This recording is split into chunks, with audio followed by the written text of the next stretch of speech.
Hi friends, today dish வந்து மோர் குழம்பு.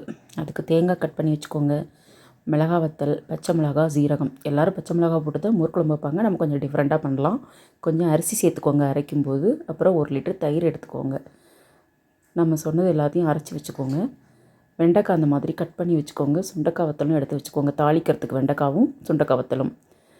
அந்த தயிரில் வந்து நம்ம அரைச்சி வச்ச பேஸ்ட்டை, அதாவது தேங்காய், மிளகா வத்தல், சீரகம், கொஞ்சமாக பச்சரிசி சேர்த்து அரைச்சி வச்சுருக்கோம் இல்லையா, பச்சை மிளகா 2 வாசனைக்கு போட்டிருக்கோம். இதை நல்லா தயிரில் கரைச்சிக்கணும். அந்த திரியாக இல்லாத அளவுக்கு நல்லா கரைச்சிக்கணும். கரைச்சதுக்கப்புறம் அடுப்பில் வச்சுட்டு நீங்கள் வாட்டர் மிக்ஸ் பண்ணிக்கலாம். நல்லா கரைச்சிக்கோங்க. பொதுவாக பச்சை மிளகா போட்டு வைக்கிறத விட இந்த மாதிரி மிளகா வத்தலும் பச்சை மிளகாவும் கலந்து போட்டு வைக்கிறது ரொம்ப வாசனையாக, டேஸ்ட்டாக, டிஃப்ரெண்ட்டாக இருக்கும்.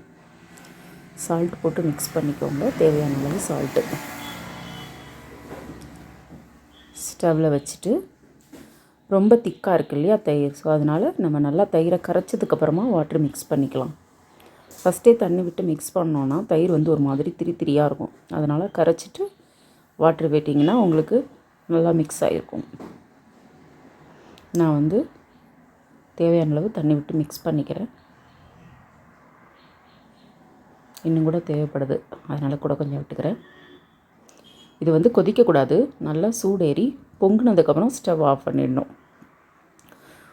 பொங்கி வந்ததுக்கப்புறம் மோர் குழம்பை இறக்கி வச்சுட்டு ஒரு கடாயில் ஆயில் விட்டுக்கோங்க. கடுகு, சுண்டைக்காய் வத்தல் இதெல்லாம் தாளிக்கிறதுக்காக போட்டுக்கோங்க. நான் வந்து இந்த மாதிரி 2 டைம்ஸ் போடுறேன். இந்த அளவில்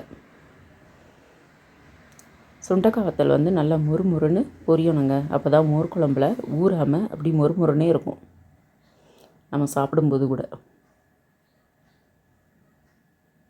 சுண்டைக்காய் வத்தல் மோர் குழம்புல போட்டால் ரொம்ப வாசனையாக இருக்கும். ஒரு தடவை ட்ரை பண்ணி பாருங்கள். நெக்ஸ்ட்டு வெண்டைக்காயும் போட்டு நல்லா ஃப்ரை பண்ணிவிடுங்க. வெண்டைக்காய் கூட நல்லா ரோஸ்ட் ஆகணும். கொஞ்சமாக மஞ்சள் பொடி கலந்துக்கோங்க. எப்போதுமே பச்சை காய்கறிகளை சமைக்கும்போது கொஞ்சம் மஞ்சள் பொடி போட்டுக்கிறது ரொம்ப நல்லது.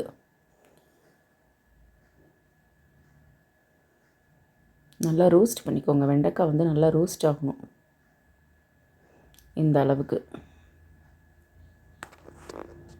பக்கத்துலேயே இருந்து ஃப்ரை பண்ணிகிட்டே இருங்க, அப்போ தான் கருகாது. நல்லா வத்தல் மாதிரி ரோஸ்ட் ஆகணுங்க இந்த மாதிரி. அதுக்கப்புறமா அப்படியே மோர் குழம்புல தட்டிடுங்க. அவ்வளோதான்.